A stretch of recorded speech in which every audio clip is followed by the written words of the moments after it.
Delhi police की special cell और Mathura police की ज्वाइंट ऑपरेशन में लॉरेंस बिश्नोई हाशिम बाबा गैंग का शूटर योगेश को एनकाउंटर में गिरफ्तार किया गया था। शूटर योगेश ने कैमरे के सामने कई बड़े खुलासे किए। योगेश ने कैमरे पर कैसे टारगेट की तलाश की जाती है, कैसे जेल से बातचीत हो जाती है, सारा खुलासा किया है। ये 3 तस्वीरें आपको दिखा रहे हैं और पुलिस लगातार पूछताछ कर रही है। अभी तक के पूछताछ में कई बड़े खुलासे हुए हैं। ये 3 तस्वीरें उस वक्त की जब गिरफ्तारी हुई, एनकाउंटर के बाद में अस्पताल में भर्ती कराया गया, पैर में गोली लगी थी और उसके बाद में कैसे जेल के अंदर से ही बातचीत होती थी, इसके अलावा कैसे टारगेट की तलाश की जाती थी। कई बड़े खुलासे इस दौरान आरोपी ने किए हैं।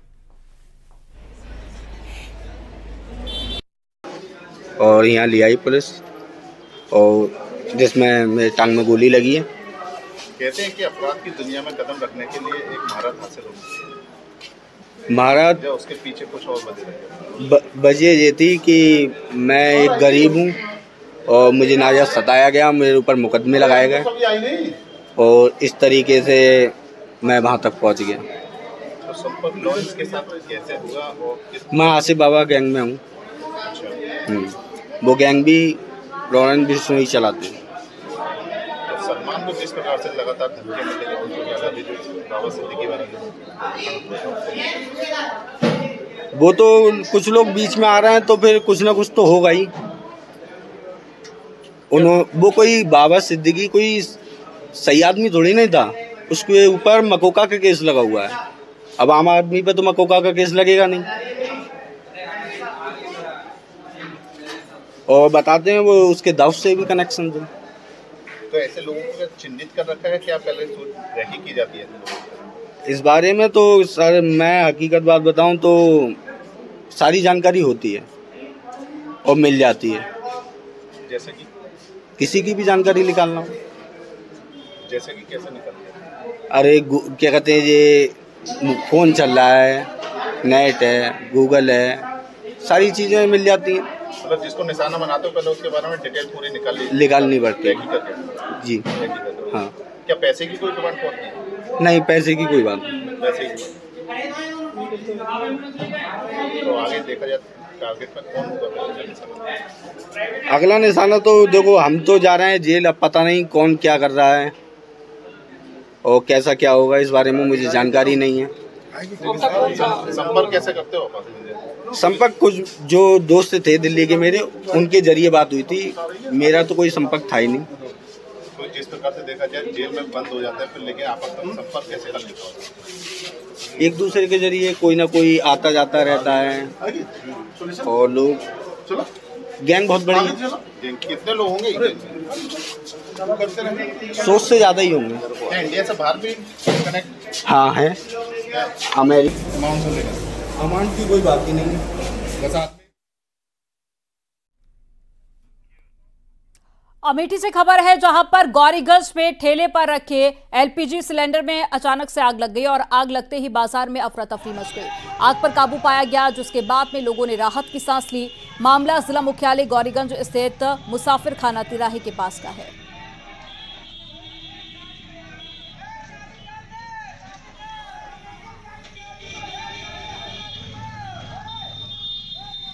तस्वीरें आपको दिखा रहे हैं। एलपीजी सिलेंडर रखे हुए थे और अचानक से यहां पर आग लग जाती है, जिसके बाद में बाजार में अफरा तफरी मच गई और कड़ी मशक्कत के बाद में आग पर कंट्रोल किया गया।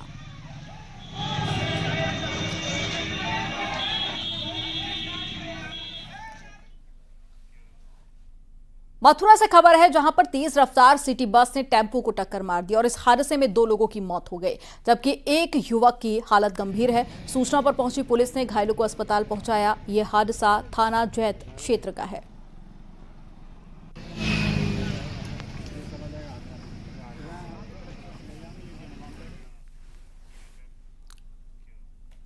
और कानपुर में एचपीटीयू में रैगिंग का मामला सामने आया। एचपीटीयू के छात्रों का आरोप है कि बर्थडे पार्टी में बुलाकर सीनियर्स ने पहले कहा कि कपड़े उतारो, जब विरोध किया गया तो रैगिंग के नाम पर जमकर पीटा गया। गला दबाकर हत्या के प्रयास का भी आरोप लगा है। बीटेक के जूनियर छात्रों को सीनियर्स ने बर्थडे पार्टी में बुलाकर पहले रैगिंग की और फिर कपड़े न उतारने पर पीट कर 3 छात्रों को लहूलुहान कर दिया। 8 सीनियर छात्रों के खिलाफ थाने में मुकदमा दर्ज किया गया।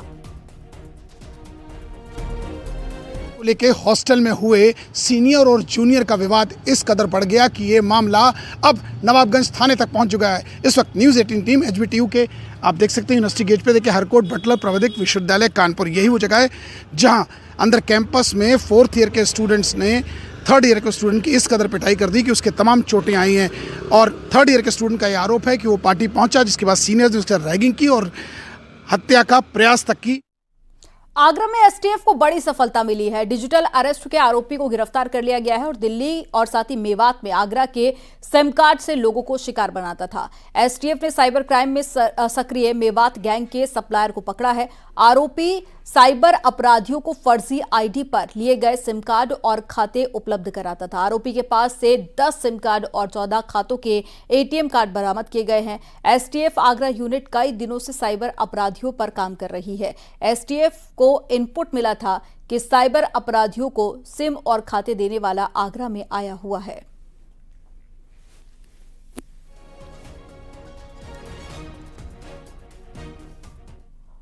और महोबा से बड़ी खबर मिल रही है जहां पर कार सवार व्यापारी से 2.5 लाख रुपए की लूट की गई है। 50,000 की नकदी समेत 2 लाख रुपए के आभूषण भी लूट लिए हैं। व्यापारी के विरोध करने पर मारपीट और साथ ही जानलेवा हमला भी किया गया। पीड़ित व्यापारी की शिकायत पर पुलिस मामले की जांच पड़ताल कर रही है। पनवाड़ी थाना में यह पूरा घटनाक्रम हुआ है। तो एक बड़ी खबर आपको बता रहे हैं जहां एक व्यापारी के साथ में लूट की गई। 50,000 रुपए नकदी और साथ ही 2 लाख रुपए के जेवर लूट लिए गए। व्यापारी ने जब इसका विरोध किया तो मारपीट भी की गई और जान लेने की कोशिश भी की गई। और मथुरा से खबर है जहां पर कृष्णा नगर क्षेत्र में उस समय सनसनी फैल गई जब एक घर में 10 फीट लंबा अजगर निकल आया। अजगर होने की सूचना पर पहुंची वन विभाग की टीम और वन विभाग की टीम ने रेस्क्यू किया और बोरे में बंद करके जमुना तट पर सुरक्षित स्थान पर छोड़ दिया। यह मामला थाना कोतवाली का है।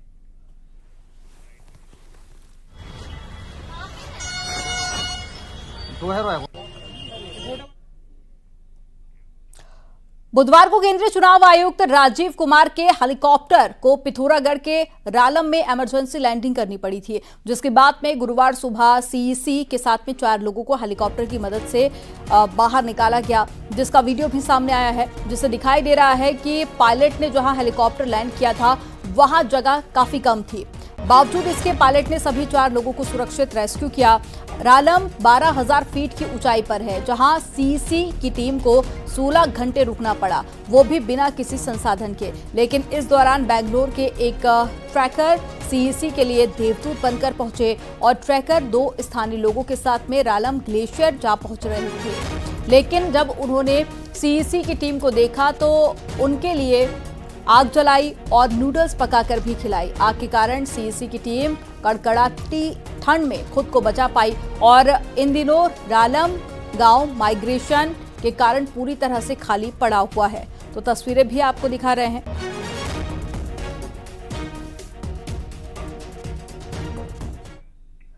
अल्मोड़ा में इन दिनों गुलदार का आतंक बढ़ गया है और दर्जन भर स्थानों पर वन विभाग ने पिंजरे लगाए हैं। शहर के चुनाखान में एक गुलदार पिंजरे में कैद हो गया था, जिसे देखने के लिए भारी संख्या में लोग पहुंचे। लोगों का कहना है कि इलाके में 2 गुलदार दिखाई देते थे। एक के पकड़े जाने की खबर सामने आई, जिसके बाद थोड़ी राहत मिली। दूसरे को पकड़ने के लिए वन विभाग से पिंजरा लगाने की मांग की गई है। एडम्स का जो गेट है उससे नीचे ये मैनेजर का आवास है, उसके नीचे लगा है। यहाँ अक्सर 2 बाघ मिशन कंपाउंड में अक्सर 2 बाघ आते रहते हैं। आज ये एक बाघ पिंजरे में आ गया है और फिर पिंजरा लगाया जाएगा और दूसरे बाघ को भी पकड़ा जाएगा। ब्रेक के बाद एक बार फिर से आपका स्वागत है और अब खबर कानपुर से है, जहां पर एक पान मसाला कंपनी में जीएसटी की टीम ने छापेमारी की है। टैक्स चोरी की शिकायत पर जीएसटी की टीम ने छापेमारी की है और कंपनी के दस्तावेजों को खंगालने में टीम जुटी हुई है। डीजीजीआई की टीम पान मसाला कंपनी के 4 ठिकानों में छापेमारी करने पहुंची और पान मसाला कंपनी के मालिक और मैनेजर से टीम पूछताछ कर रही है। कानपुर के पनकी इंडस्ट्रियल एरिया स्थित फैक्ट्री में छापेमारी से हड़कंप मचा हुआ है। तो तस्वीरें आपको दिखा रहे हैं और टीम की छापेमारी के बाद में हड़कंप मचा हुआ है। कंपनी मालिक के 4 ठिकाने जहां पर टीम ने छापेमारी की, कई डॉक्यूमेंट्स भी खंगाल रही है टीम। इसके अलावा मैनेजर और मालिक से भी टीम पूछताछ कर रही है। और ज्यादा जानकारी के साथ में अमित गंजू जुड़ गए हैं। अमित, जीएसटी की टीम पहुंची है छापेमारी करने के लिए, कहां पर अभी तक छापेमारी की गई है और टीम के हाथ क्या सबूत लगे हैं? देखिए, मैं आपको बताना चाहूंगा कि कर अवंचना की सूचना पर डीजीजीआई की टीम ने आज कानपुर में छापेमारी की शुरुआत की। अगर सूत्रों की माने तो मुंबई की ये 17 सदस्यीय टीम है जो कानपुर में एक प्रतिष्ठित गुटखा बनाने वाली फैक्ट्री है जिनकी पंकी में और कानपुर में जिनके तिलक नगर में आवास है, एक साथ छापेमारी चल रही है। अगर पिछले 12 महीने की बात की जाए तो ये दूसरी बार छापेमारी है। पहले स्टेट जीएसटी की थी, अब डीजीजीआई की बताई जा रही है। और इससे पूर्व में अगर हम 2022 की बात करें तब भी डीजीजीआई का छापेमारी हुई थी। कर वंचना की सूचना पर जब छापेमारी हुई तो मैनेजर उनके स्टाफ से पूछताछ की जा रही है। तमाम दस्तावेज खंगाले जा रहे हैं।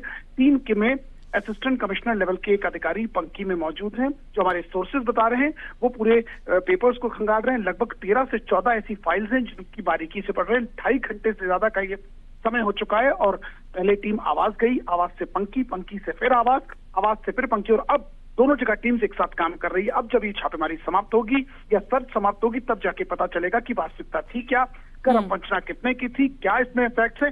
मगर कानपुर के प्रतिष्ठित प्रतिष्ठान के यहाँ ये छापेमारी 1.5 साल के अंदर तीसरी बार हो रही है। जी, जानकारी देने के लिए बहुत शुक्रिया अमित आपका।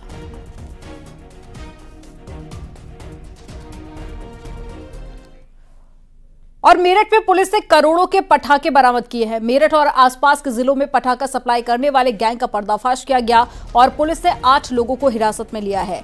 एनजीटी के रोक के बावजूद भी बिक रहे थे पटाखे। थाना रोहटा क्षेत्र में टीम ने बड़ी कार्रवाई की है और मेरठ और साथ ही जो आसपास के क्षेत्र हैं वहां पर करोड़ों के पटाखे बरामद किए गए हैं। इसके अलावा 8 लोगों को टीम ने हिरासत में भी लिया है।